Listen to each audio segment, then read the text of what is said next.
Hey and welcome back to Fanfic Reading. Today we are reading The Warmth That Changed It All by Raalm and ToxicExotic. I hope you enjoy. Chapter 81, Reality Check. Hello! Shakshini's office. This is Vaishni speaking. Despite the smile on her face and the friendliness of her voice, Weiss couldn't help but be a little bitter. It had been over a week since she had been forced into being her father's assistant, and so far she had hated pretty much every moment of it. Hello! This is Doppeleffect from Scarlatina Design. I'm calling on behalf of Mr. Scarlatina.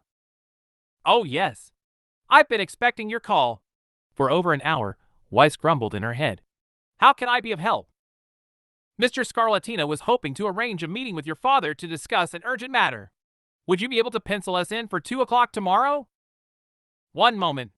Bringing up the schedule, Weiss groaned internally and shook her head as she knew what was going to come.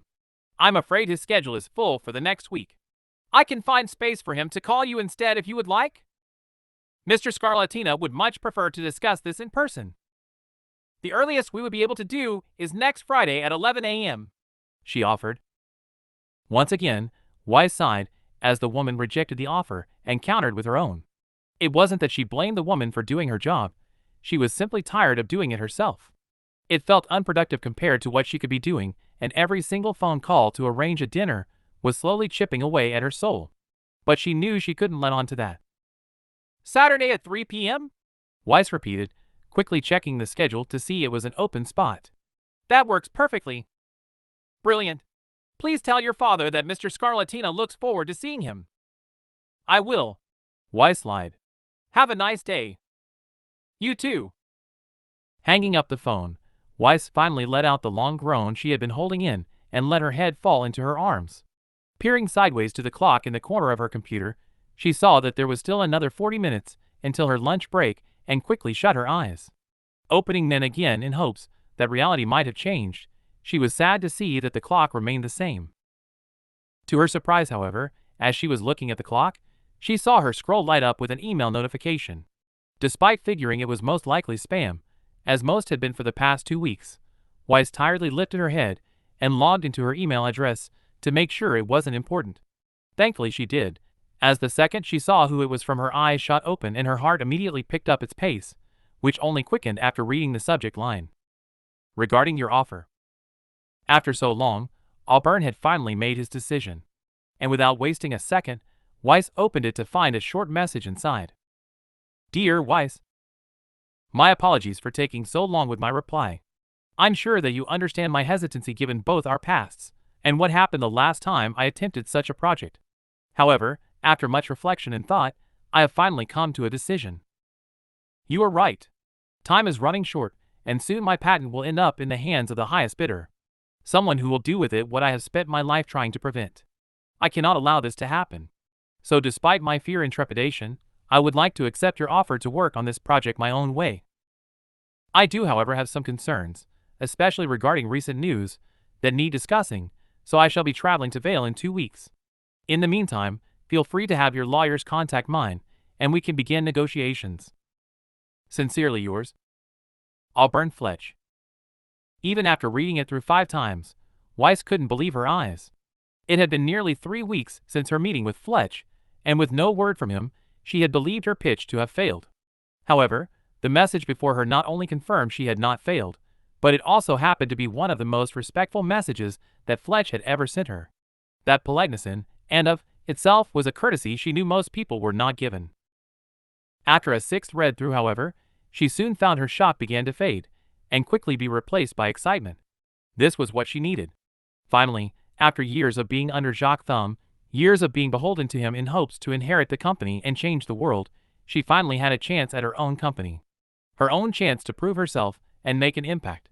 So with a smile slowly growing on her face and her fingers beginning to shake, she typed out her response. Dear Auburn, your hesitancy was expected, and for good reason. I understand that there is a lot of personal history tied up in this patent, and know how important it is to you that it is used right, but I am delighted to hear that you are willing to make another attempt. Trust me when I say that I am entirely committed to making the project everything you dreamed it would be, and in the way you wanted it to be. Our goals are aligned in this, and together I believe that we can create something incredible that will help everybody. As for your concerns, I will be glad to hear them. Please let me know when your visit to Vale is finalized, and I will free my schedule. I shall also speak with my attorney as soon as I have a moment to spare, and have them reach out to yours. Yours sincerely, Weiss Schnee. As she hit the send button, Weiss couldn't believe it. After months of chasing the patent, months spent talking to Fletch and gaining his trust, she finally almost had it. All she had to do was assuage his concerns and get the contract sorted. And since she knew what his concerns likely were due to the email, she knew that would be absolutely no problem. And once everything was resolved, there would be no end to the things they could accomplish together. With a smile at that fact as she felt her heart begin to race, she checked the clock again to see there was only 20 minutes left until her break, so sent a message for Hazel to meet her downstairs, and returned to jealously watching the meeting Jacques was having in his office. However, even 20 minutes and 3 messages later, as she entered the elevator and began to descend to the lower floor, the man had yet to message her back. It was quite unusual, as Hazel's replies were almost always sent within a minute, but since the man had never once let her down since Klein's recommendation, she exited the elevator and walked toward the entrance. Not believing the man would be late, she stepped out of the building and scanned the area for her car. Though she didn't see it, she did see a familiar car with an equally familiar persona standing beside it. Standing beside Hazel's personal vehicle was not the 8 feet tall gargantuan man that she had become accustomed to, but instead a much smaller girl with dark skin and short green hair. A white crop jacket covered her upper half, with a green crop top just managing to peek out from below, both leaving the girl's stomach entirely exposed. From the waist down, she wore white jeans and brown chaps over her long legs, and black shoes. As Weiss drew closer, she saw that the girl's eyes were a deep red that stood out strikingly against her skin tone and attire. In truth, the girl was gorgeous. The outfit that proudly accentuated the curves of her body, the confident way she held herself, the intensity of her eyes, all of it was captivating. Not as captivating as Yang, but definitely enough that Weiss had to stop her eyes from watering. "Emerald, right?" she asked with a friendly smile, coming to a stop in front of the girl she recognized from the picture Hazel kept on the dashboard. "Where's your uncle?" "He's sick," the girl said cautiously, her voice lighter than Weiss expected. "So I figured I could drive instead." She paused momentarily, but quickly shook her head and continued. "I know the answer is probably no, but we really need the money right now." Taking a second to survey the girl, though not too closely, Weiss thought on the offer. If Hazel really was sick, which she was more than willing to believe given the frequency of his coughing over the last few days, then that meant Weiss would be forced to go back to using other drivers picked out by her father. And while that wasn't as big of a deal as it would have been a few weeks ago, due to her visits to Yang no longer being a secret, she was really not keen on the idea. The man had already taken control of her work life, and by extension her social life, by keeping her too busy to see Yang, but she would not willingly give him another way to control her. So, deeming Emerald a better option than the alternative, she gave the girl a soft hum. "You have a driving license?" "Yeah." "You're on this vehicle's insurance?" "It's a family plan." "And you know your way around Vale?" "Most places, yeah." "Then I am willing to give this arrangement a try," Weiss said with a firm nod. "You are?" "Trial basis only, of course," Weiss said with a smile. "And only until your uncle is feeling better."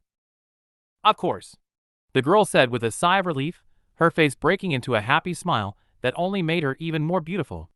"Thank you for this." "Not at all," Weiss said with a shake of her head, pulling the car door open herself. "Your uncle has always been good to me, so I am happy to help where I can." "Thanks," Emerald nodded, her smile disappearing and returning to her more cool expression. "He actually likes driving you around though. Last douchebag he worked for always had him coming home pissed." "That's good to know." Weiss smiled at the girl's language and more talkative nature, slipping inside the car as Emerald got into the driver's seat. "So what is wrong with him?" "Flu. Doctor said he'll be fine soon." "Where are we going?" "Black Cat Coffee, please." "That's near Scarlatina Design, isn't it?" Weiss gave a nod, and the girl started the car. "All right then." The drive over to Blake's store had actually been quite enjoyable. While it definitely wasn't the quiet journey she was used to with Hazel, nor the excited ramblings that usually took place with Yang or Ruby, instead conversation with Emerald tended to flow quite nicely. Just like her uncle, she tended to favor shorter answers over long ones, but unlike Hazel, she actually seemed willing to talk and ask some questions herself. Weiss was happy to learn a little more about Hazel's life though. With the man never being much for conversation, all she had really known was that he had a niece. However, thanks to Emerald, she now knew a little more about him, such as his interest in gemstones, that he was an incredibly good fighter, and that his tendency to wake up early was apparently exceptionally annoying since his heavy footsteps tended to wake Emerald up. Most shocking to her, though, was the fact that both Hazel and Emerald were actually from Mantle. She didn't know why, but she had always assumed that the man was from Vacuo. With his tan skin, muscular frame, and general gruff demeanor, he would definitely fit in with the desert dwellers, but apparently that wasn't the case. She had also learned that Hazel's sister Gretchen, Emerald's mother, had passed away during childbirth, and that he had fought like hell to keep Emerald in his custody. The more she listened to the girl talk, the more grateful she became towards her usual driver. Eventually, though, they arrived at the store and stepped out of the car. As they did, Weiss spotted her girlfriend in the window, her bright blonde hair drawing the eye as the sunlight glinted off of it. As if nature needed to balance out the light, however, Raven sat beside her, the woman's hair so dark that it seemed to actively repel the sunlight. Before she could even approach, she saw Yang's eyes flick to her, and a bright smile pulled at her lips, one that Weiss happily mimicked as she walked towards the door and held it open for Emerald. "Feel free to get whatever you want while you're waiting for me." Weiss smiled at her. "Thanks." As Emerald took off towards the counter, Weiss gave Blake a quick wave that the girl understood as wanting her usual, and pointing to Emerald to show she was with her. After getting a nod in return, she turned and made her way over to the table where Yang and Raven sat. Even as she walked forward, she could already feel her heart beating faster as the excitement to tell Yang the good news began to pulse through her body. "Good afternoon, Miss Bramlin," she said, trying to keep her composure despite the huge smile remaining on her face. "Afternoon." "Hey," Yang said, leaning over to give her a quick kiss. As Yang pulled away though, she gave her a mischievous look. "Who's the girl? And should I be worried about you smiling like that after walking in with her?" "That is Hazel's niece." Weiss grinned at her and sat down. "He's sick, so she is covering." "Ah. And you know full well that you will never have to worry about such a thing." "I do." Yang smirked and kissed her again. "She is a snack though." Seeing Yang's eyes glance over at Emerald, Weiss followed her gaze, and saw that the girl's back profile was also rather alluring. Not wanting to give Yang the satisfaction, however, she simply turned away. "Really?" Weiss responded with a playful shrug. "I hadn't noticed." "MHM. I'm sure you didn't." The blonde chuckled. "So what is the smile about?" Raven asked. "Well..." She paused for a second and both Yang and Raven gave her an interested look. She really didn't want to pull away from the time Yang was spending with her birth mother, especially since Yang had been spending a little more time with her father lately due to the therapy session and Ruby insisting on dinners. However, she was so excited that she knew she wouldn't be able to wait any longer. "Fletch finally got back to me," she said, unable to keep the happiness out of her voice. "And?" "He said yes," she blurted out, Yang eyes widening a little. "He's coming to Vale in a few weeks to discuss the contract." "Honey, that's amazing," the boxer said, pulling her into a hug. "I told you he'd accept." I know. Weiss took a deep breath. "It's just, I finally have what I always wanted. A company that can actually do some good."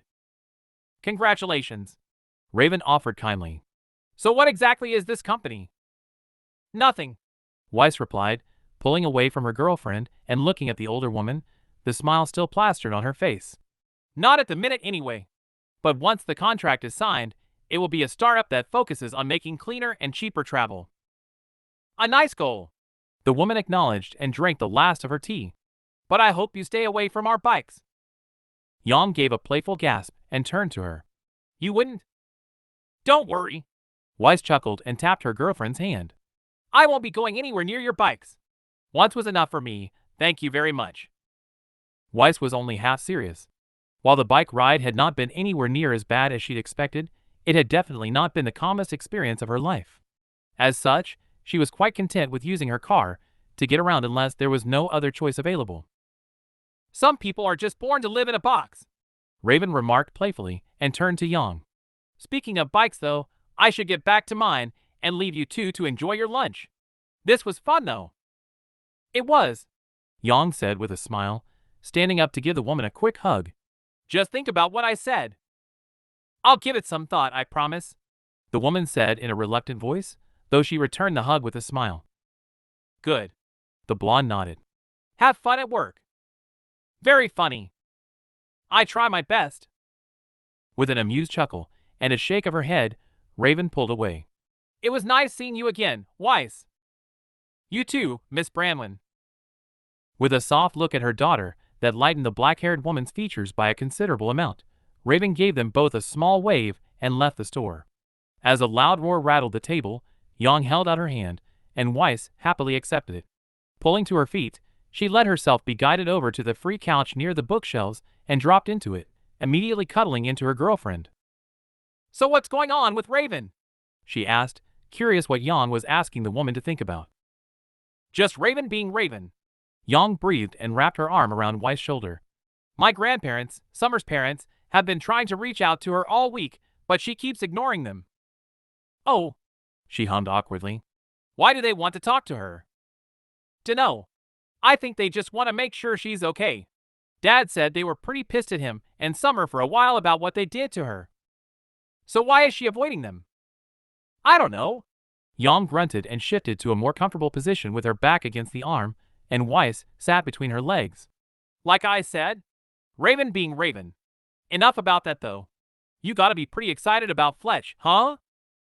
Excitement was definitely an understatement. Even as she dug into her pocket and pulled out her scroll, she could still feel the euphoria rushing through her veins.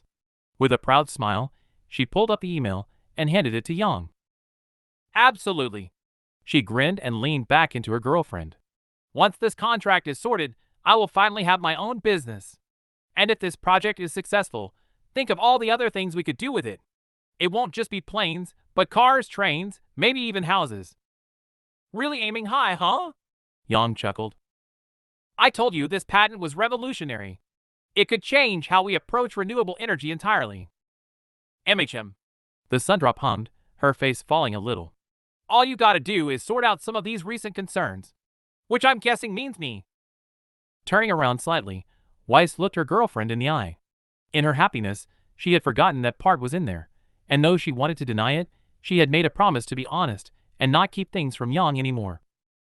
Some of them are likely about your past, Weiss said quietly, but reached up and rested a hand against the girl's jaw.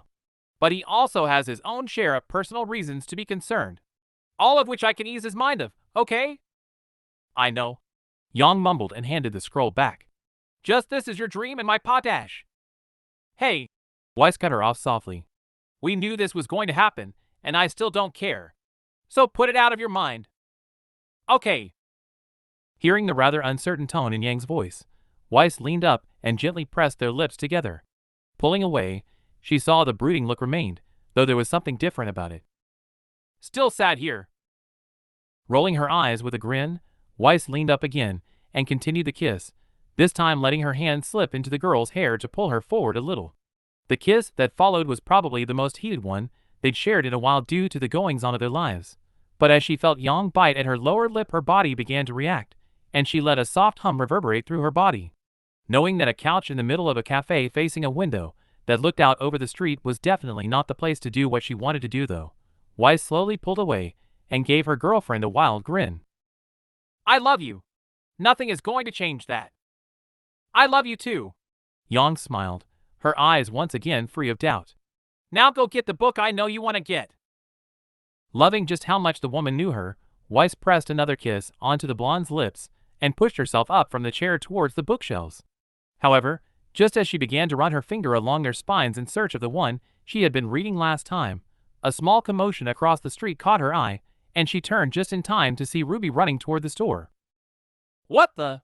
Yang asked, clearly as confused as Weiss as she sat up in her chair. She didn't have to wait long for the confusion to be resolved, however, as a second after Ruby crossed the road with complete disregard for the traffic, a man with a camera and microphone appeared from the crowd and made after her. Son of a bitch! Almost instantly, Yang was off the couch and storming towards the door, arriving at the center aisle as Ruby barreled into the store. Fear and panic were etched into the girl's eyes, and she immediately hid behind her sister as the man entered the store. However, A shiver of concern ran through her as Yang took a step towards him. Yang, don't! Weiss heard Blake call as she dropped the cup she was holding and quickly worked to unlock the hatch. Yang, would you like tea? Gaw!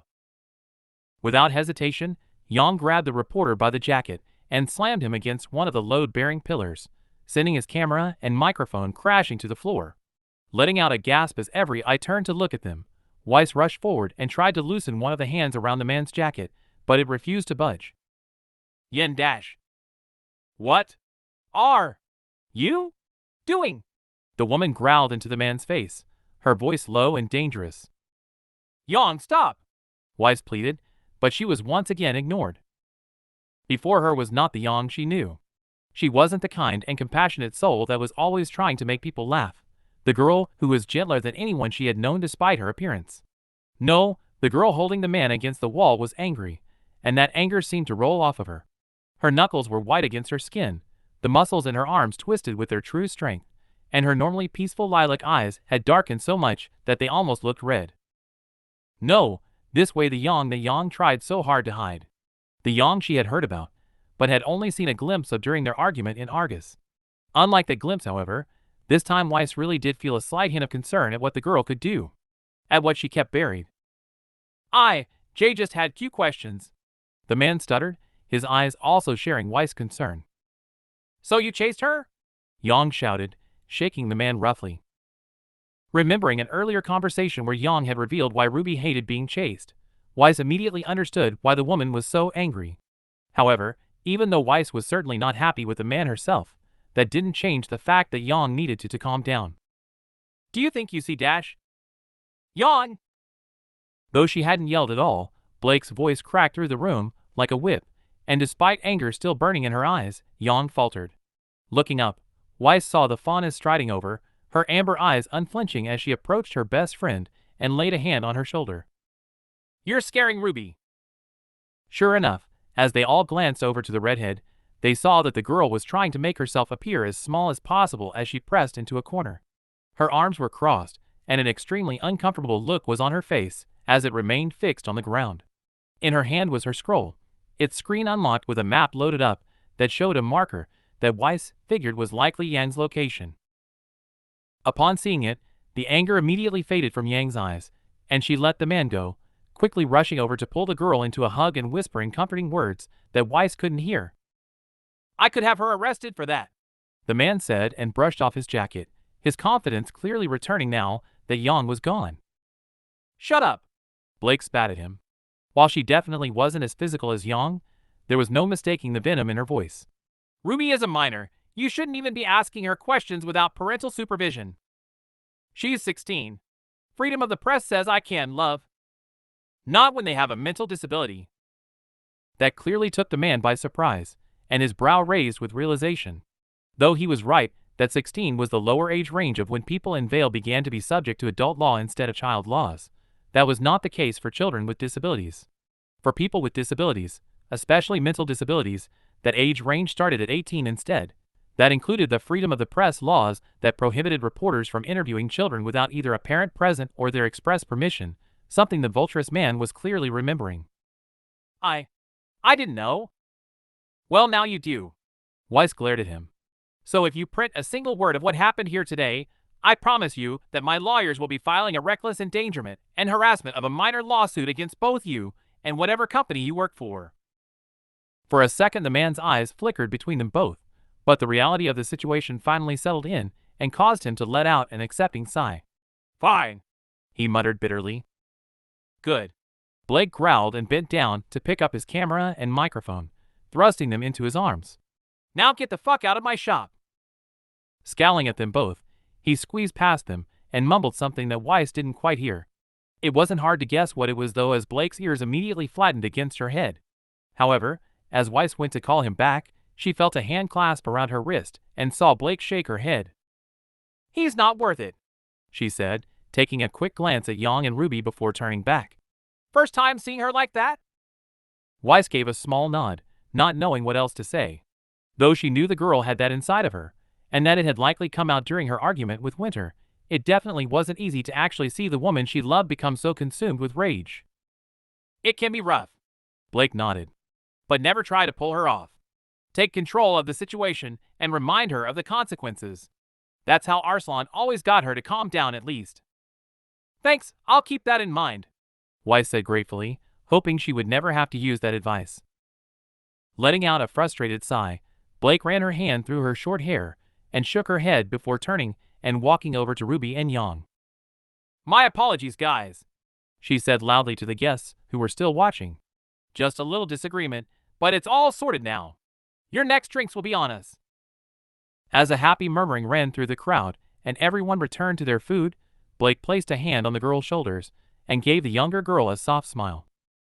You okay? She said gently, receiving a nod from the redhead. What do you say we help ourselves to the cookie tray?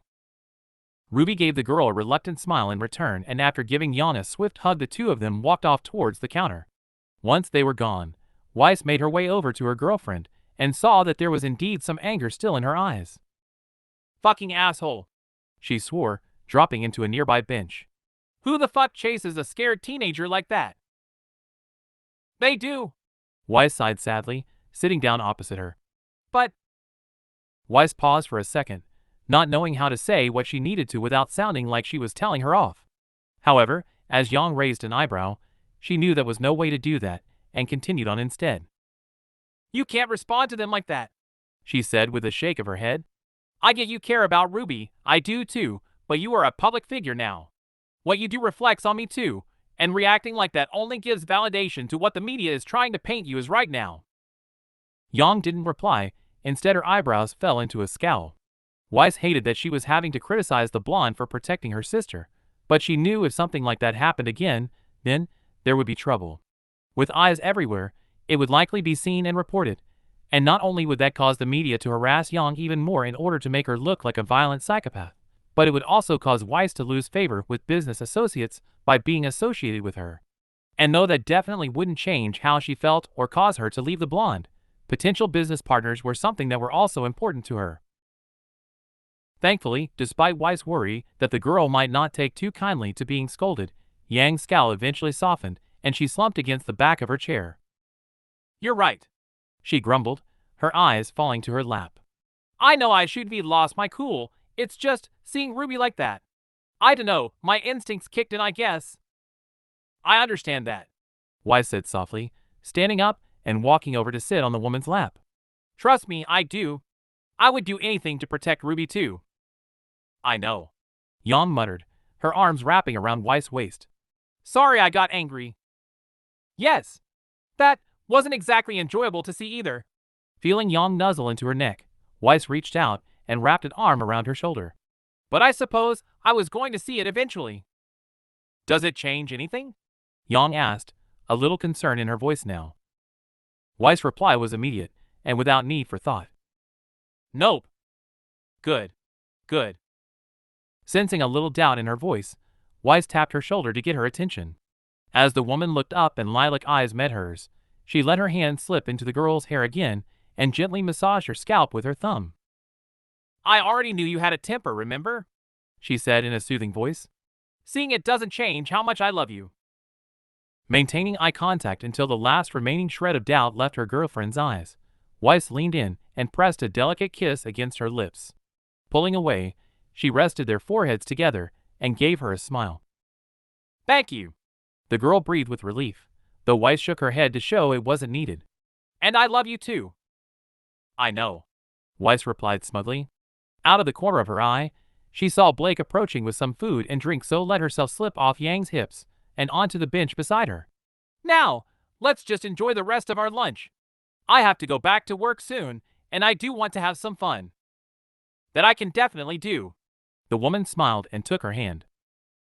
Waving goodbye to her girlfriend as she left for a job she hated, Yang slumped back into the bench and closed her eyes, letting out a long groan. Losing her cool twice in the same month was not something Yang was happy about. But not only had she lost her cool, both times she had hurt someone and potentially caused problems for Weiss, and though the woman had been understanding and only lightly scolded her for it, Yang knew it was something that shouldn't be happening in the first place. Weiss was right. She was a public figure now, and what she did also reflected on the heiress. She couldn't afford to react like that anymore, Not only because Weiss was already risking so much by being with her, but should Jacques find out, then he would absolutely make life more difficult for them. He already considered her a threat as it was, and though she hadn't heard anything from him since the dinner, she knew from the fact Sun was fired that he was definitely making moves to drive a wedge between them. Yang? Opening an eye at the sound of her sister's meek voice, she saw the young redhead standing there awkwardly fiddling with a cookie wrapper. Why, you okay? I'm good, Rubes. Yang smiled, still feeling bad for having scared her. You? The girl gave a small nod and sat down in the chair, taking a small bite of her cookie. Yang hated to think how many the girl had probably eaten in the last 20 minutes, but given what had happened, she let it slide. Ruby paused and looked down at her lap. I'm sorry I panicked. He just... You have nothing to apologize for. Yang interrupted her. But I'm 16 now, the girl mumbled. I should be over this. Letting out a frustrated sigh, Yang leaned forward and rested her hand on Ruby's, stopping the fingers from wrinkling the wrapper any more than it already was. The girl's recent tendency to apologize for things that were not her fault was something Yang definitely wasn't happy about. We all have things we're not good with, Rubes, she said with a shake of her head. You have nothing to be ashamed of. The girl pouted and took another bite of her cookie. I'm tired of being like this. I wish I was normal like everyone else. Hey, Yang firmly and gripped the girl's hand tighter. It wasn't the first time Ruby had felt such a way. You're perfect, okay. Sure, you're a little dorky, but everything about you is why I'm so proud to call you my sister, and there is not a single thing I would change. Neither would Dad, or Blake, or Ilya, or Weiss, or anybody else that matters. You understand? It was half-hearted at best, but Ruby gave a small nod. Standing up, Yang pulled the girl into a crushing hug and pressed a kiss against the top of her head. She knew that despite the happy and joyful front Ruby put on a lot of the time, the girl did actually struggle more than she let on, and though it hadn't happened in some time, there were even occasional days when the girl would completely shut down and lock herself away. Good, she said, stroking the girl's hair and smoothing it out how she liked it. Now what do you say, W-? Yang was cut off as her scroll began to ring in her pocket. While it had been a bit annoying to have to call up the company and register all the approved numbers to the new secure chip, Yang definitely couldn't deny that having her scroll back felt great. Just being able to spend the night texting Weiss and her friends again had been amazing for taking the edge off. However, seeing her dad's name written on her screen, Yang was more than a little confused. Despite having had dinner a few times since their session at Ruby's behest, which had actually gone rather well despite Yang feeling like she was putting on an act in her attempt to not be hostile, they still hadn't resumed normal communication. In fact, they seemed to be rather agreed on the fact that they should probably maintain some distance until their next appointment so that they didn't accidentally mess anything up and make things worse. So, curious as to why he would be calling, Yang pressed the answer button. Hey? Hey, Fireball. I kinda need you to come home. There was nervousness in her dad's tired voice, and Yang felt a pulse of worry run through her. What? Why? Is everything okay? Everything's fine. It's just, Weiss' dad is here. Wah dash. Not bothering to finish her question as she knew exactly what he was doing there, Yang shook her head and let out an annoyed sigh. The day had started off pretty well. I'll be right there. Ending the call and shoving the device back into her pocket, Yang downed the rest of her hot chocolate and zipped up her jacket. While she had definitely expected Jacques to try something soon, a visit to her house had definitely not been near the top of her list. Given how frequently the media talked about her connection to the White Fan, she had expected him to use his connections there to amplify it and further ruin her public perception, though Yang supposed she didn't really know for sure that he wasn't.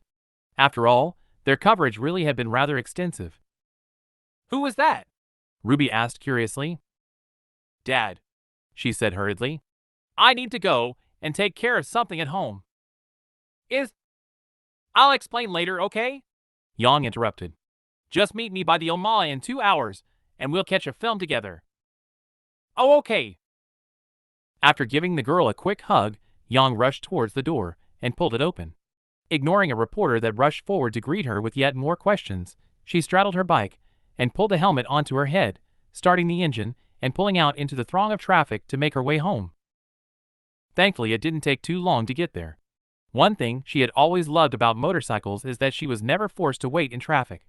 Had she been in a car, she could absolutely see herself getting annoyed at constantly being stuck behind other cars and getting more and more agitated. Thankfully, though, she didn't, and it was only 10 minutes later that she pulled into the driveway of her house and pushed open the front door.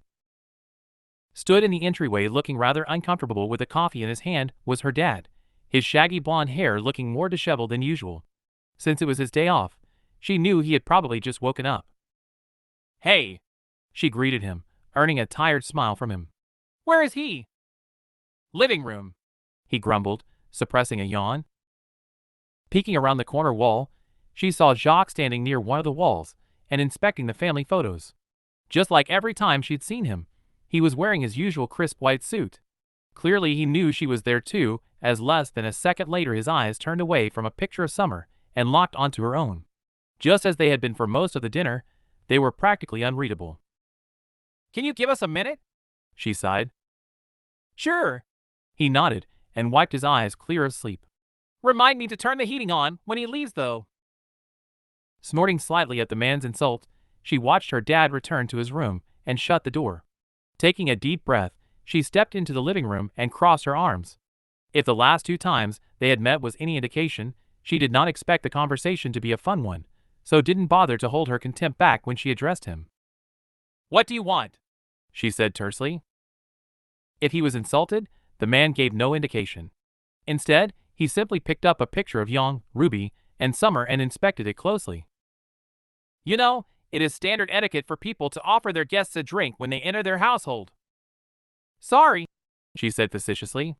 "We only offer drinks to people who are welcome." The man chuckled and put the picture back, his arms raising behind his back until his hands clasped together. Surveying her with interest, his chuckles faded, but the smile remained on his face. "Such fire," he remarked. "I wonder how many it has burned." One line. That was all it took for the wind to be taken out of Yang's sails. While there was no way he could know, that fire had indeed burned a lot of people in her life. Not only people she hated, but people she loved. "I thought so." She glared at him, annoyed that he had been able to see through her so easily. "But I believe we are both aware as to why I am here, do we not?" She did. "You want me to leave Weiss?" "Correct." "Not gonna happen." Jan laughed bitterly. "And don't even bother pulling out your checkbook. I'm not interested in money." "I assume that would be your reply," the man said with a thoughtful hum. "Fortunately, I have never expected life to be that simple. But tell me, Miss Xiaolong, how simple do you believe your life with my daughter will be?" Yang knew that was a trick question. If she said that she thought it would be easy, then she would be lying and he would see right through it. But if she said that she thought it would be difficult, then she'd be giving him ammunition to attack her with. In the end, though, she decided on the truth. The man already had plenty to attack them with anyway. "It'll be a lot easier when you leave us alone." "I wish I could," he said in an extremely unconvincing tone. "But you are not the right person for her." Yang scoffed. "Because I'm a woman?" To her surprise, her retort was instantly met with an amused chuckle as he turned away and walked toward the window. When he reached it, he turned back to face her with a knowing grin and leaned back against it. "I do not care about my daughter's sexuality, Miss Xiaolong," he said with a shrug. "I did not care when she was 9 and developed a crush on the daughter of a family who owned a respectable restaurant, nor when she was 12 and requested to see the same musical time and time again because the lead actress caught her eye. No, what I care about is who you are and what you will do to her future." Still reeling from the fact that Jacques knew about Urania, Yang didn't quite know how to respond. Weiss had been certain that the man would have been disapproving of her sexuality, and had been so sure that would be the thing he hated the most. But she was wrong. While Yang hated him, and would never willingly believe any positive thing that came out of his mouth, the look in his eyes forced her to believe that his words were true. There was no bitterness, no anger, no reluctance. There wasn't even acceptance. For him, it was something that just was. That at least finally answered one question she'd had for a long time. Unlike he had with Winter, the man had apparently never tried to send Weiss on dates with potential suitors. And this had to be the reason why. She supposed there weren't a lot of rich people with lesbian daughters, or not many that were open at least. "You and your friend's connection to the white fan, your father's addiction, your criminal records, a parent who has served time in prison and is still on parole. He pushed himself into a standing position. You and your family's lives are a treasure trove of reasons for potential investors and business partners to find doubt in her actions. Every move she takes in the business world, every contract she seeks, and every decision she makes will be met with skepticism and hesitation. Her mere association with you will hold her back from what she can and should be. Yang's eyes fell to the floor a little as she knew those words to be true too. Even today the past had caused Fletch to express doubt and caution in working with Weiss, and that was a man who didn't have any reputation to uphold. How would it be for companies that were already established, for people and business who feared that any kind of association would bring trouble to them? If Beacon was any example, then surely not well. Weiss doesn't care about that, Yang said, her voice lower than it was before. Maybe not right now, she heard him say. But how will she feel in 5 years? In 10 years? In however long it takes her to realize how much she has given up for you, a woman who claims to want her own business yet has taken none of the necessary courses to build anything of the sort. She felt her back slump a little. Business was a very important thing to Weiss. She wanted to achieve greatness and change the world, and a part of Yang had always feared how much the heiress would resent her if she was forced to give up the company for them to be together. But the reality that she would also be holding the woman back with everything she tried hurt even more. Even more so when she had to acknowledge that Jacques was also right in saying she had never really made a proper step towards achieving her own dream. I have spent my entire life working to give my children a future they deserve, the man said, and began to walk toward the entrance of the room. And we both know what future Weiss deserves after everything she has done to achieve it, but I cannot allow the STC to fall into the hands of someone who will lead it to ruin. So I guess the choice is yours now, Yang. He stopped at the entryway and looked back at her. Will you let her achieve everything she has dreamed of, or will you allow her to throw her life away on somebody who will give her nothing but regrets? Without waiting for an answer, the man left the room. Upon hearing the door open and shut, she dropped into the couch and buried her face in her hands. Everything the man had said was true, and more importantly, it was everything she feared. As much as she despised the man, he did know how businesses and businessmen worked. She never wanted to be the one to hold the people she loved back, and she definitely didn't want Weiss' dream to become impossible to reach. But she also knew she wasn't going to leave her. She couldn't leave her. Even the thought of doing so was too painful. So what do I do? She thought to herself. Chapter 82, The White Fan. Weiss! Turning around, Weiss shot her father an angry scowl. You are embarrassing yourself. Me! She cried incredulously, making sure to keep her voice down, so as to not disturb the other diners just behind the door. You are the one you decided to barge in on my meeting. One that I could easily handle alone. To say she was angry would be a rather large understatement. After waiting 2 weeks to hear back from the Remnant Medical Research Foundation regarding her presentation of the nerve chip, they had finally contacted her and arranged a meeting. However, despite having spent the last 2 days preparing for it, she had not even been able to sit down and exchange a few pleasantries with the representative before her father had shown up out of nowhere and immediately taken control away from her. However, after almost a month of being forced to do nothing more than schedule dinners and pass along phone calls, Weiss had very much not been in the mood for it and had walked off to a hallway between the kitchen and the dining area. Be careful of your tone, daughter, Jacques growled, his blue eyes glowing dangerously. But I believe I made it quite clear that you were going to be under my supervision for the time being. This really should come as no surprise. Because of Yang? Weiss laughed bitterly, her anger keeping the fear at bay. What do you think I am going to do? Convince him to divert some of the funding to the White Fan. What I think is that your connection to that girl puts this grant at risk. The man scowled, his walrus mustache bouncing as he spoke. And since the STC has already invested a large sum of money into this project, that means you put the company at risk of a loss. So you don't trust me to do my job? Your job, the man stepped forward, is to be my assistant, where I can keep a close eye on you and ensure that you do not do more damage to this company than you have already. For how long? For as long as is needed. Weiss knew what that meant. Until she left Yang, there was no hope that she would ever be anything more to the company than Jacques' assistant. She'd already known that was likely the case, but having the man admit it felt like a slap in the face. With that fact acknowledged, gone was any hope of doing something meaningful at the STC. Even for her own project, it was clear that she was now nothing more than the face of it. This is my project, and this is my company, which means everything that you can and cannot do is at my behest. Well then, she thought to herself, if that was the case, then there was no need to pretend anymore. If she was no longer able to do anything of use, if her future was to be nothing more than the man's assistant, then there was no point in staying. So, taking a deep breath, she squared up to the man and looked him straight in the eye to make sure he understood her. Fine, she sneered at him. If you want the meeting, then take it. But if you think for 1 second that I will go back to being your receptionist after this, then you are sorely mistaken. I quit. No, you do not, he commanded. I will not allow you to throw your life away, so either do as you are told or dash. I am not your fucking puppet. Weiss spat at him. You do not get to pull my strings anymore, so find someone else to schedule your dinners, because I am done. Seeing her father turn a violent shade of red as the rare curse word and declaration settled in, Weiss turned away from the man and stormed over to the doors that led into the restaurant. Weiss! Not bothering to listen to him, as there was nothing left to say, she pushed the double doors open and stepped into the dining area, ignoring the nervous looks that told her their argument had definitely not gone unnoticed. However, knowing the man cared too much about his public image to chase and berate her in public, she slowed her pace and walked calmly over to the table where the RMRF representative was waiting for her. I am so sorry, she said with a fake smile, though the regret it held was very much real. But I just received a call, and I am afraid I must leave.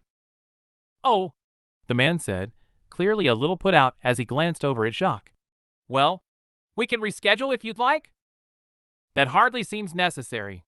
Even Weiss was impressed by how well the anger the man surely felt was suppressed. I'm sure I can help shed some light on our little project for you. The rep was clearly not very excited about that. I suppose that would be fine. Good. Jacques' smile finally made Weiss understand how Yang had felt days before with the reporter. Then shall we order? Of course. There was definitely reluctance in the man's voice. I hope whatever your phone call was about ends well, Miss Schnee. Thank you, Robert. Weiss nodded gratefully and slung her bag over her shoulder. Have a good day. Receiving a tilt of Robert's head in return, Weiss turned on her heel without bothering to say goodbye to her father and exited the restaurant. Seeing Emerald parked across the street, she quickly made a beeline for her and pulled open the door. Slipping inside, she let out a loud, frustrated groan and threw her clutch into the opposite seat. Emerald paused uncertainty. Her long legs rested on the dashboard as she looked back. You doing all right? I'm fine, she replied, her tone a little short as she pulled out her scroll. Just take me to the library, please. Okay then, the girl muttered, starting up the engine. Seeing the tall steeples of a city library begin to peek over the buildings, Weiss started to feel a little guilty. Ever since the girl had begun to cover for her uncle, she and Emerald had developed a nice little rapport. While she wouldn't exactly call them friends, they were friendly and tended to talk during the journeys. However, for the first time since meeting, the drive to the library had been completely quiet, and that was entirely her own fault. No matter how angry she had been with her father, and still was, that was no reason to snap at Emerald for inquiring how so was. So as the girl pulled into an open space and turned the engine off, Weiss put her scroll away and looked up into the rear-view mirror to see the girl's red eyes looking back at her. We're H-. I'm sore-. Falling quiet again, as Emerald looked away, Weiss let out a small sigh and shook her head. I'm sorry for how I talked to you earlier. The girl's eyes returned to the mirror. Huh? Oh, don't sweat it. We all have those days. Still, I shouldn't have snapped at you. It wasn't right, and it will not happen again. Good to know. Emerald smiled. Thankful that the girl was at least understanding, Weiss gave the girl a grateful nod and picked up her bag. Stepping out of her car and breathing in the fresh air, she looked up at the large, white brick library. Though it had formerly been a cathedral, it had been abandoned for nearly a century before the council had scooped it up and turned it into a library. As such, the building was more grand than most libraries, even more so than Beacon's, and held pretty much any book that one could need, even if those books did tend to be a little more damaged than Beacon's. Entering through the giant oak doors and into a wide open space that was the library's first floor, that had previously been used for sermons. She looked around for the head of blonde hair that she knew would be somewhere inside. Unfortunately, her initial scan of the numerous bookshelves and table proved fruitless, though she did find John and Pierrot tucked away in a corner with a large stack of study material in front of them. Opting not to bother them, since they were so busy, though she knew they wouldn't mind, she instead made her way towards a set of stairs at the end of the room that led up to the balconies above. Finally, though, after exploring two of the balconies, she found Yang tucked away on one of the smallest tables between the business and economics sections. However, Weiss couldn't help but notice she looked a little stressed as she doodled something on a scrap piece of paper. Her brow was furrowed, and her hair seemed a little more disheveled than usual, a clear sign that she had been frustratedly scratching her head. In fact, the girl had been doing that a lot more over the past week for some reason. Moving over before the woman could notice her, she picked up one of the books from the pile and read its title. "Pars Lauren's Failure in Fortune?" she asked curiously, startling the girl and causing her to look up. "This is more advanced than even my business courses." "Oh." Yang brow furrowed a little more. "That was there when I got here. Aren't you supposed to be at a meeting?" Putting the book back on the table and sitting down opposite her girlfriend, she shrugged her jacket off and shook her head. "I was supposed to be in a meeting," she said, feeling her annoyance rise again as her mind went back to how it had been interrupted. "Before I quit, that is." "What?" Yang's eyes snapped open and numerous people nearby shushed her. "What do you mean you quit?" "Well, my father decided that, instead of allowing me to do the job he has raised me to do my whole life and have yet to fail at, I cannot be trusted to even handle a simple lunch without supervision." "He showed up at your lunch?" "And then told me that I would be doing nothing more than being his assistant for the foreseeable future," Weiss said bitterly. "Something that I refuse to do any longer." "But what about the company?" Yang replied, a hint of worry in her tone as she scratched the back of her head. "What about the chip? Your position as heiress?" "None of those things are mine." Weiss shook her head. "He made it quite clear that they were his now, and that I would have nothing to do with them." "Okay, but maybe if you just stuck around a bit longer he would." "He wouldn't. We both know what he's like." "I know, bu-dash." "But what, Yang?" Weiss asked heatedly, unsure why the girl was trying to make her second-guess herself when she had never done so before. "We both know he's never going to let me do anything until I do what he says, and I refuse to be someone who does nothing. So why are you fighting me on this?" Yang let out a pained sigh and leaned back in the chair. "I'm not fighting you, Weiss. It's just..." She scratched her head again. "The company is your dream. The thing you've worked your whole life for. Are you sure you've thought about this and aren't just doing it because your dad pissed you off?" "I've been thinking about this since Mistral," Weiss breathed. "All my future there would have been was fixing his mistakes, but I can't even do that now. So long as we are together, he won't let me do anything, and, as I just said, I refuse to be someone who does nothing." Though Weiss had hoped that revelation would at least lessen whatever worries Yang was clearly having, that was not the case. Instead, the woman's brow furrowed even more, and the stress Weiss had been seeing more and more over the last week entered her eyes again as she shook her head. "So you're giving up more stuff for me," she muttered. "Yang, that no dash." Seeing her girlfriend's face drop, she reached out to take her hand. Before she could, however, the woman pulled it away and picked up some of the books while standing up. "I just need a minute, Weiss." She was extremely confused as to why Yang was behaving in such a way, but didn't want to deny the woman a moment to think. "Oh, okay." Watching Yang walk away, Weiss wondered what was going on with her. Though they had only been able to see each other a few times in the past week, the blonde had seemed extremely distracted. Whether they were watching a film or enjoying lunch together, her mind seemed to drift more and more. There was also the fact that she began to disappear from time to time, and when Weiss reached out, all Yang would reply was that she was still at college despite the timing never matching with her schedule. She wasn't sure what was going on with the blonde, but she was pretty sure it had something to do with the fact that her next therapy session was in less than 24 hours.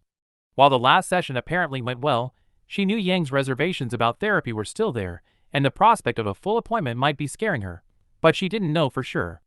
So letting out a frustrated sigh at not being able to tell what was wrong with her girlfriend and reaching out for the slip of paper Yang had been doodling on, she pulled it towards herself in hopes it might reveal something. It only gave her more questions, though. Etched upon the paper was a girl sat on the edge of a cliff overlooking a field of flowers. In the distance was what looked to be a city, but something about it was wrong. Half of it was faded, almost imperceptible from the paper it was drawn on, while the other half was fading into smoke. And though all Weiss could see of the perched girl was her back, the hung head and loose posture told Weiss that she was sad about what she was seeing. It reminded her of the pictures that littered Yang's notepad. The drawing of oceans with monsters rising from it, the small field of golden grass on a hill too steep to climb. The same uncertain, scared energy ran through every line of the picture before her and only made her worry more. What was Yang so scared of? Was it just the upcoming therapy session? Or was there more going on that she wasn't telling her about? Surely not. After all, Yang had always been honest and open with her. No matter how hard the truth was, or how scared she was to do it, Yang had always told her when something was bothering her. So figuring there was something about the picture that she was missing, Weiss returned her focus to it, and tried to see what her girlfriend had been thinking when drawing it. Before she could though, she heard her scroll ring in her bag. Seeing a nearby librarian cast a dirty look her way, she quickly reached into her clutch and pulled it out to silence it. However, where she had been expecting to see her father's name there, and had been entirely ready to reject the call, she instead saw Blake's name light up her screen. Knowing that Blake only ever called her when it was important, she pressed the accept button and put the device to her ear while continuing to glance over the picture. "Hello?" "Hey," Blake said in a happy tone. "You busy?" "Not at the moment." Weiss breathed and leaned back in her chair, trying to make out the faded city. "At the moment? What about tonight around 6? I believe I will be just as free then as I am now." That was pretty much given since she no longer had a job. "Why?" "So, remember how you asked Luna if you could attend a meeting?" Weiss sat up a little straighter. "Yes." "Well, we talked to the people who attended them, and most said they're fine with it. So if you want to come tonight, you can." "Today?" Weiss repeated with a groan. Though she definitely still wanted to follow through on that despite not being at the company anymore, she wasn't sure she was in the right mood for it with everything that had happened. "I don't know. It has been a long day." "Oh," Blake grunted. "Well, you see, there were a few people who weren't okay with it, so opted not to come in case you show up. So Luna said it's either tonight or never." Groaning again and dropping the drawing back onto the table, Weiss rubbed her eyes and shook her head. Given her mood, she would very much prefer not to be going to a meeting where she was likely to be on the receiving end of filthy looks and skepticism. But since she was unlikely to get another chance, she really didn't have much choice. "All right," she sighed. "Tonight will have to do then. Tell Luna I will be there." "Okay," Blake said, a notable uptick in her happy voice. "I think this'll be good." "I hope so," Weiss agreed, noticing Yang returning in the corner of her eye. "But I have to go. I will see you tonight." Later. Hanging up the call, as the blonde sat back down, Weiss switched her scroll to vibrate mode and put it back in her clutch. "Your dad?" Yang asked. "Blake. Luna said I can come to the meeting tonight." "Oh." Yang looked at the table. "I still don't think you should go." "Are you going to fight me on that one too?" Weiss scowled at her, causing the woman to shake her head. "I'm just worried about you." Yang snapped back, though the fire in her eyes quickly faded and was replaced with regret. "I just don't want you to do something you regret." Feeling a little bad for snapping at yet another person, Weiss let out a sigh and picked up the picture again. Looking back up to see the woman scratching her head again, the same worry she had felt earlier rushed through her. "Yang," she said softly, and held up the picture. "You have been acting weird all week. Please tell me what's wrong." The blonde's eyes glanced at the picture, but quickly looked away as if she couldn't stand the sight of it. Something was definitely wrong. "Is it your therapy session tomorrow?" she asked. "It's..." Yang's eyes glanced at the picture again, and she let out a large breath while scratching her head. "Why, yeah. Just worried, you know. But the last one went well," Weiss said reassuringly, happy that Yang's hand didn't move this time as she reached out and took it. "You and your dad are going to be just fine." "I know," the artist said and took the picture back, crumpling it into a ball and throwing it into a nearby trash can. "I'm just being dumb." "You are never dumb." She chuckled and squeezed her hand. She hated seeing Yang so doubtful, but upon receiving the first smile since she arrived, Weiss happily returned it, glad to see a little of the light return to her girlfriend's eyes. As the blonde reached for a nearby book on culinary practices, she settled back into her chair and reached out for what she recognized to be another business book called How to Land the Deal. Whoever had been sitting at the table before Yang had clearly not known what they were looking for, since no person studying business would think themselves ready for failure and fortune if they were still reading How to Land the Deal. However, with a meeting coming up with Fletch, Weiss figured it wouldn't hurt to at least brush up on the more intermediate stuff again, so opened it up and flipped through to the chapter she knew she wanted. "Thank you, Emerald," Weiss said, leaning through the open window. "I'm not sure how long I'll be, so I'll give you a call when I need you to pick me up." "No problem," the girl hummed.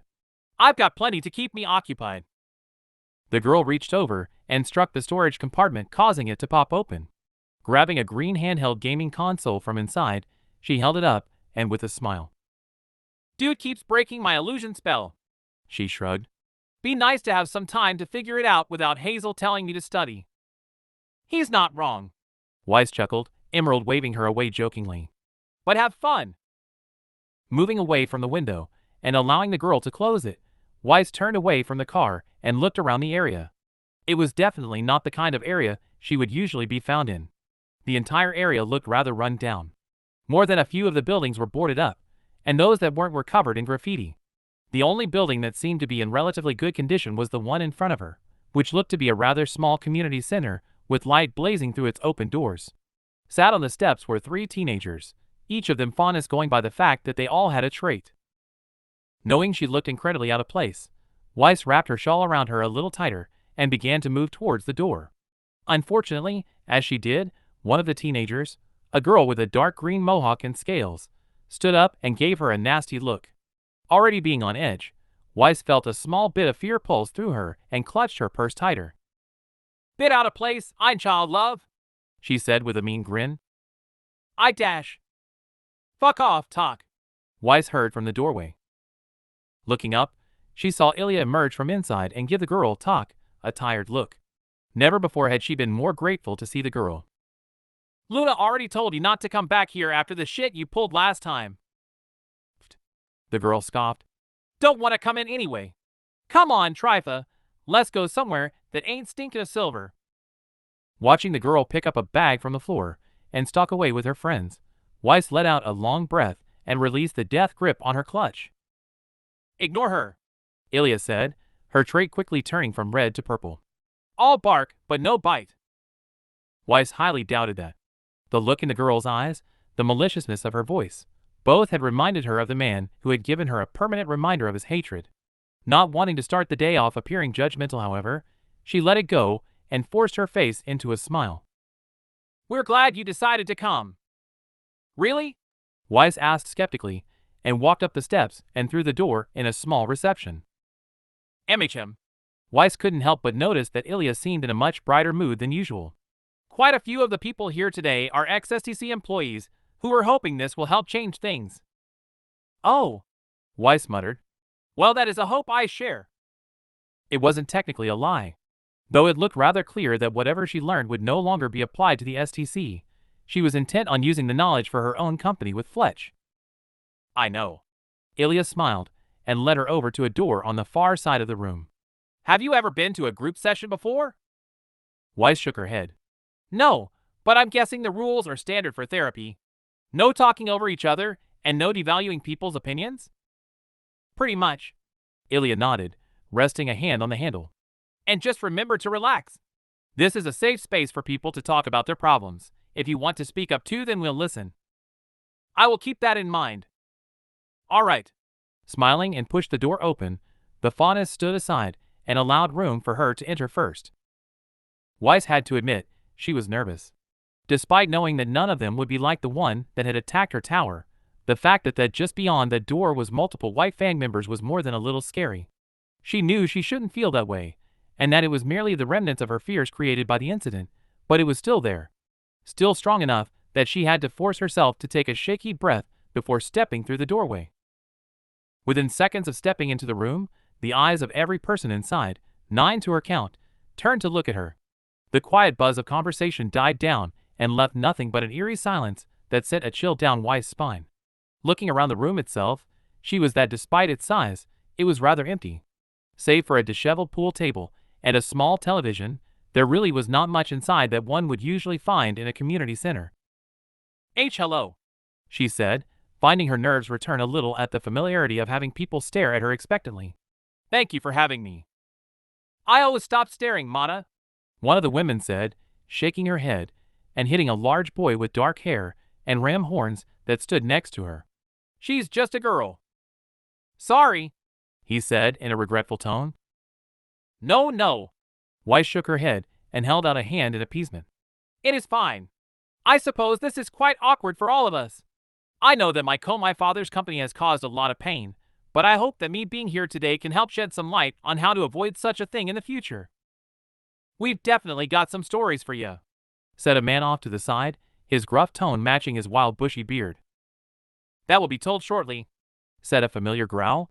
Emerging from the crowd with Blake at her side, Luna walked over and held out her hand. But first, you can help yourself to some food if you want. Thank you. Weiss smiled and accepted the handshake. Just like last time, the woman applied more force than was necessary. Don't thank me, she said in a lower voice. Blake and Ilya are the ones who vouched for you to the group. And the fact that people who like being here are choosing not to be today because of it doesn't sit well with me, so you better not take this for granted. Though it was not said in a friendly way by any means, Weiss understood where the woman was coming from. She knew from her own experience, and from watching Jan over the last month, that therapy was definitely not something many people went to willingly, especially when it was group therapy. So for someone trying to create a safe space where those people could go, it was no doubt frustrating when something caused those people to consider it the opposite. They all said they'll be back next week. Blake cut in before Weiss could reply. And Weiss knows how important this is. She wants to fix things too, right, Weiss?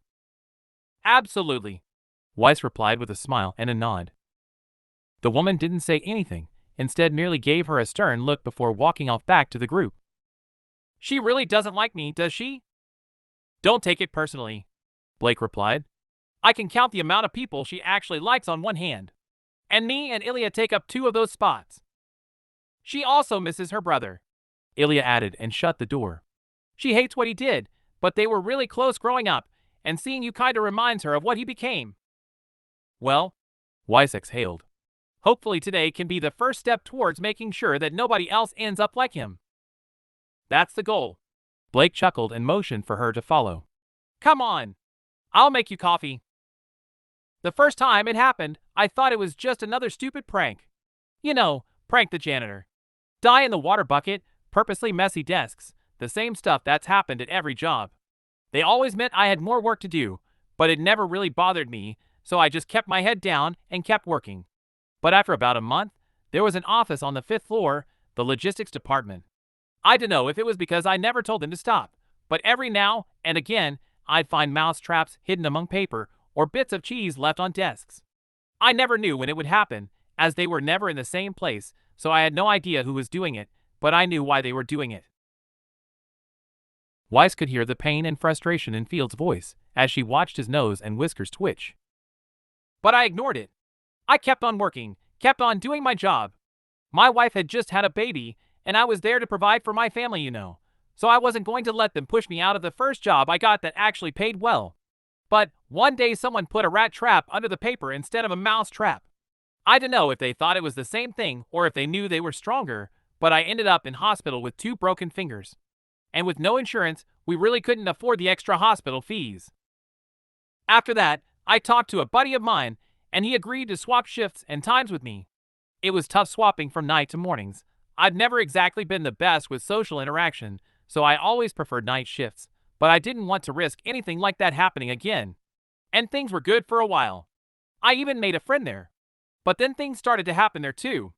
Again, smaller things like last time, like wiggling their noses or asking if I could speak squeaky chair as they called it. That time I went to HR about it though. I didn't want to risk it progressing like it did last time, since we were already struggling to get by. I told them about everything that was happening, everything that had happened in logistics, and they said they would look into it. I thought things were good, but after 2 weeks they called me in and said that nobody had seen anything or heard anything close to what I said, so they couldn't do anything. That definitely sounded like human resources to Weiss. It was a department she had never particularly liked herself, since many people mistakenly thought that they were there to protect the workers, when in actuality they were there to protect the company. Rare was the occasion that HR actually solved an issue instead of covering it up, something she knew all too well from just how many complaints Cornell Winchester had been allowed to have against him. I knew that couldn't be right. My friend had definitely seen them doing it. He had even told me to just ignore them because they were idiots multiple times. But when I asked why he didn't defend me, why he didn't speak up, he said that would only make things worse for him too. After that, things started to get worse again, just like before. Every day I hated going into work to face them. I was scared of where it was going, scared that something would happen again and we'd have to pay more medical bills. Some night, I was so anxious that I wouldn't sleep or eat, which just ended up putting me in the hospital again when I fainted in the street. When I got out though, my wife finally put her foot down. She said that the money wasn't worth it and that I should quit. I told her I couldn't because we needed the money more than ever. Pretty sure all of you know the kind of argument that followed. There was a muttering of acknowledgement from the group as almost everyone gave a nod. Eventually though, I decided she was right. The job was killing me, and I had to leave before it did. The man fell quiet, his head hung low in shame. Shame that Weiss knew he should not be feeling. That none of them should be feeling. Though his definitely seemed more disturbing, his story had not been the first she'd heard that night. 5 had come before it, 3 of which had involved the STC, but all of them had made her feel equally as unhappy. Sometimes people don't understand just how much the little things can hurt. Blake acknowledged him. How they build up and eat away at you, constantly making you scared that they could become something more. And that pain doesn't go away when you remove yourself from the situation, because all you're left with is the knowledge that it can happen again wherever you go, because too many people don't understand how those things feel. Another muttering of agreement ran through the crowd. I remember when I moved here from menageries and started school, I was so scared what people would think of me that I wore a bow to cover my ears. But since I'm a cat faunus and my ears move a lot when I'm feeling certain ways, I always had to make sure that I kept them still. It was difficult, and I purposely kept people at a distance, because if they got too close and made me happy, then people would see my ears move and realize what I was. And even though I have friends now who accept and love me for who I am, who eventually convinced me to get rid of my bow, that habit to push people away is still something I feel on a daily basis. Despite having heard many stories from Jan about the pair's time in school, Weiss had never heard that one, but it certainly did seem to put the pieces together. With the exception of Ruby, Yang, or Sun, the girl had always been very quiet, preferring to sit in the back and watch things happen more than get involved. Even after knowing each other for so long, and despite being very confident that they both considered each other friends and trusted each other, Weiss could tell that Blake kept a safe distance from her too. In fact, upon thinking about it, she realized that outside of Yang and the white fan, she really didn't know that much about Blake's life. That's a pressure we're all familiar with. Luna smiled at Blake. The desire to fit in, to feel normal and accepted, is something we all strive for. But it is important that we all remember that we must strive to be accepted for who we are, not for who they want us to be. But I think that is a good place to take a break. I know those memories were painful for you all, but thank you for telling them again. A muttering of agreement ran through the circle as everyone pushed their chair out. After waiting until everyone was up so as to not seem rude, Weiss followed suit and walked over to stand by one of the tables. So much had been said in the last 40 minutes, much of which had been more and more disturbing, and once again made her question how her father had managed to make the company so vile. If her grandfather was still alive and had heard everything that had just been said, she knew he would have been just as disgusted. More than anything though, the stories had helped her realize that her choice to leave the company had been the right one. If the company was so far gone that a janitor was harassed to the point of hospitalization by multiple departments, then Weiss wasn't exactly sure how she could ever fix it. Especially when she wasn't allowed to actually do anything that bettered those things. What she could do, however, was make sure that her own company would never fall to such atrocities. Just as her grandfather did, she would build a company that people could say they were proud to work, no matter whether they were human or faunus. So how was it? Blake asked, arriving by her side and picking up 2 sandwiches. Disgusting, she replied and shook her head at the food. The things those people went through, how little I knew of what actually happened there. Nobody should have to deal with that when they are just trying to make a living. Yeah, well, like I said, not many people know they are doing it. Blake sighed and took a bite of her sandwich. Some do, but a lot of people think the harmful stuff they're doing is just a joke. Young jokes about you being a faunus? Weiss observed. It probably appears that way. Blake nodded.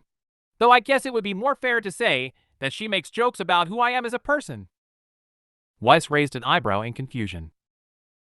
Well, Blake hummed and took another bite. As much as films and stuff like to play it off as a joke, most faunas generally do have some habits that are close to the animal we share a trait with. It's those habits and behaviors that Yang teases me for, not because they are like the animal, but because they are who I am. She knows I like tuna, so she makes fish jokes. She knows that when me and Sun first had sex, I kinda purred at him after, so she teases me for that. It's not a relationship that everyone would be fine with, but mine and Yang's relationship has always been one of mutual respect, and we've always understood where the boundaries are. Aw, so the puns don't bother you. They bother everyone, Blake laughed. And for good reason. But not for that reason. I'm not against people noticing that I am in fact a cat faunus. I'm proud of what I am. But Yang knows how to comment and joke about it without being offensive, and will stop immediately if I ever ask her to. But a lot of other people don't, and a joke can easily go too far. I suppose that makes sense. Weiss hummed, another question coming to mind. Have I ever done anything to offend you? Amber eyes locked onto hers, and Weiss saw a familiar conviction enter them that told her an unpleasant truth was about to be told. There have been a few ignorant moments. Blake nodded, though a smile quickly took over her face. But nothing that has actually offended me. Besides, you always make an effort to listen and learn, like you are now. Well, I'm sorry regardless, Weiss offered, ignoring the dismissive shake of the girl's head. I hope it doesn't happen, but please don't hesitate to call me out on it in the future if it does. Believe me, I will, Blake chuckled. Speaking of Yang though, I'm guessing you've noticed that she has been acting off lately too. I have. She seemed a little better when I left her earlier today though. She actually had? After returning to the table and admitting that the upcoming therapy session was worrying her, the blonde had seemed a little calmer. Though there had still been a little bit of nervous head scratching and distraction, she had definitely seemed to be in a more upbeat mood when Weiss left. Did she say what's wrong? Only that she was worried about the appointment tomorrow. To her surprise, Blake let out a noise that was very clearly disbelief. You think she was lying? The girl shrugged. I dunno. She hasn't been like this since she left home. Can't help but feel like there's something she isn't telling me. Looking up at the girl to see worry in her eyes, Weiss took a second to think it over. Blake knew Yang better than anyone, so if she thought there was something else wrong then, it was definitely something worth investigating. Maybe when she returned to the apartment after the meeting she would try and talk to her a little more. I'll figure it out though. Blake sighed and looked over to Ilya, who was talking to Mata over near the pool table. But right now, I should go and save Mata before Ilya talks his ear off about her upcoming date with Ruby. I swear, she's worse than Yang was with you. Have fun. She blushed and smiled at both the reminder of how much Yang loved her, and at the reason for why every inch of Ilya's hair was a vibrant purple. Doubtful. Blake groaned and began to walk away. But thanks. Smiling and feeling a little better after the conversation, Weiss turned around and picked up what looked to be an egg and cress sandwich. However, as she lifted her head, she noticed a small hint of movement in the corner of her eyes, and cast a glance at the window. It was a decision she immediately regretted as she found herself face to face with the very thing that had haunted her nightmares for the past 2 years. Stood in the darkness and framed by the light was a person peering in, the upper half of the face obscured by a white mask. The same make that had been worn by the people who'd attacked the tower. Terror ripped through her body like a tidal wave. Blood overpowered her sense of taste and smell. A hand came out and slammed on the window. The bang reverberated around her head and caused echoes that turned into explosions that surrounded her, filling her ears so completely that she couldn't even hear the scream that she felt tear from her throat. Falling backwards and scurrying away, she felt her back collide with something as arms latched onto hers to keep her secure as they tumbled to the floor. Cracks spread across the wall like spider webs before her eyes, each one a deep canyon tearing the world in half and shattering the glass as the frame ruptured. Dirt and debris began to fall from the ceiling in thick clouds, as a rumbling causing renewed fear to surge through her. It was going to collapse, she knew it. It was going to bury her alive, but there was nowhere to go. Her back was pressed against something holding her in place, and with each desperate flurry to get herself free the grip on her arms tightened, and the voice in her ear spoke louder. But there was something off about both the arms and voice. While they trapped her in place and stopped her from escaping, there was something warm about them. Something comforting in the way the hand gently moved up and down as soothing, unintelligible words were muttered into her ear. Whatever they were though, they were making the rumbling stop. Ever so slowly, as she listened to the voice, the falling dust slowed and the cracks began to close. Eventually the explosions even quietened until she was finally able to make out Blake's voice. "Okay," she was saying. "You're safe." Just knowing that it was Blake's arms around her made Weiss feel safer, and needing them more than anything else in that moment, she reached up with shaky hands and grabbed them to pull them closer. "I just need you to breathe, okay?" Weiss gave a short nod and closed her eyes. "In and out." Fighting down the urge to vomit, she let her friend's soft voice guide her breathing. It was tough. Her whole body ached, but nothing hurt more than her chest and throat. With each breath, she could feel them screaming at her to stop, but she knew she couldn't. And thankfully, after a minute of deep breathing, the tightness in her chest began to subside. Opening her eyes again, she felt a large wave of relief to see that all of the crack in the wall had vanished. She tried to speak, sending more ripples on pain through her neck. "I'm fine." "You sure?" "Why yeah." She lied, though made no attempt to get up since she knew her legs had the consistency of jelly. "I just need a minute. Take all the tea I dash." Blake was cut off by a loud bang that only caused Weiss to flinch again as another wave of fear pulsed through her. Determined to not let it overcome her again though, she clutched Blake's arm a little tighter and looked to where the sound had originated to see Ilya walking through the door into the room, quickly followed by Luna, who seemed to be struggling with something. "Get off me," said a familiar, heavily accented voice. "I ain't done shit." Weiss didn't have to rack her brain for who it was, of which she was very grateful for since the usual headache that followed her episodes was beginning to settle in. Gripped in a vice grip and struggling to get free was Tox, the girl she had met outside. A few groans from the group on onlookers told Weiss that they were also not fond of the girl. "Ilya, second drawer," Luna commanded, Ilya immediately taking off towards a nearby filing cabinet. "You fucking idiot." Shoving the younger faunus against the pool table and easily forcing her to her knees despite the girl's attempt to fight back, she reached out and took the item from Ilya and secured one of the faunus' wrists to the heavy wooden table. Reaching into the backpack over Tox's shoulder, Luna pulled out the white mask, and Weiss felt a shiver run through her. "Still want to say you've done nothing?" She spat angrily and waved the mask in front of her face. "Do you think these people are heroes to us? Are you so stupid that you think that what they did helped us in any way whatsoever? What the hell were you thinking?" It only took a second for the feigned innocence to fade from Tox's face and be replaced with a malicious grin. "Just giving the rich bitch a fright," she said, clearly finding what she had done funny. "Should have seen her face. Fucking priceless. Would have made you brother pro dash." Crack. The sound of Luna's hand striking Tox's face echoed around the room, quickly followed by a loud gasp from Mata's mother. Kneeling down and getting in the girl's face, Luna's voice turned back to a snarl. "My lunatic brother and his nutjob friends are the reason things are so much worse for us now," she growled. "But if you want to follow their example, then when the police get here, I hope they chuck you in a cell and throw away the fucking key. Just like they did with him." Weiss watched as Tox stared deep into Luna's eyes. There was no remorse there, no regret or compassion, only malice and pride. Licking a trickle of blood from her split lip, she pulled her head back and spit, giving a vicious laugh as Luna wiped it from her face and stood up. Turning around and walking over to them, Weiss saw that there wasn't anger on the wolf faunus face, only tiredness. "Blake," she said and tossed the mask onto a nearby chair. "Take Weiss home." "But won't the Pollock dash?" "I'll handle them," the woman said and ran a hang through her silver hair. "For right now, she needs to get somewhere she feels safe so she can rest." "Weiss." Glancing up at her friend, she gave her a short nod. Luna was right, she didn't feel safe. Talk may have been restrained, but being in such proximity to someone who so clearly wanted to hurt her was definitely not helping with her anxiety. "I want to go home," she admitted, her voice still a little shaky. "All right," Blake accepted with a smile. Clutching on the Blake arm as she was lifted to her feet, Weiss tried her best to keep her legs steady. "Thank you for letting me come," she said politely to Luna, slipping a hand around Blake's waist. Receiving only a nod in return, She felt Blake give her a gentle nudge and let the girl guide her through the crows and towards the door.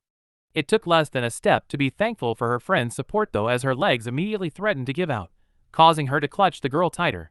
Nevertheless, she remained on her feet and took a few deep breaths. Sweet dreams, love. Rot in hell. Blake spat back at Talk, only causing her to chuckle evilly. Fucking psycho. Not daring to look at the girl as they pushed through the door and made their way outside, Weiss let out a relieved sigh. The wide open space, the cool wind blowing against her face, they all felt wonderful and made her want to take deep gulps of air in hope that the wonderful feeling would help subdue the fear that was still coursing through her veins.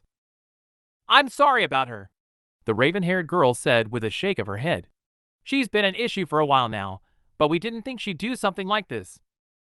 It's not your fault, Weiss breathed, holding up a hand to stop Emerald, who had begun to make her way over. I know. Blake sighed and guided her toward the door that Emerald opened for them. Still, I should have been paying more attention. You shouldn't have had to. Weiss countered with a note of finality and slipped into the seat, shuffling over so that Blake could get in as well. Looking past Blake towards the community center, Weiss shuddered again and quickly looked away. She was grateful to all the people that had shared their story with her that night, and would definitely be taking the things they had said into account when backing her own company. But she also knew she would never be going back there, even if she was invited again. Is she okay? She heard Emerald ask. What happened? She'll be fine, the fauness replied.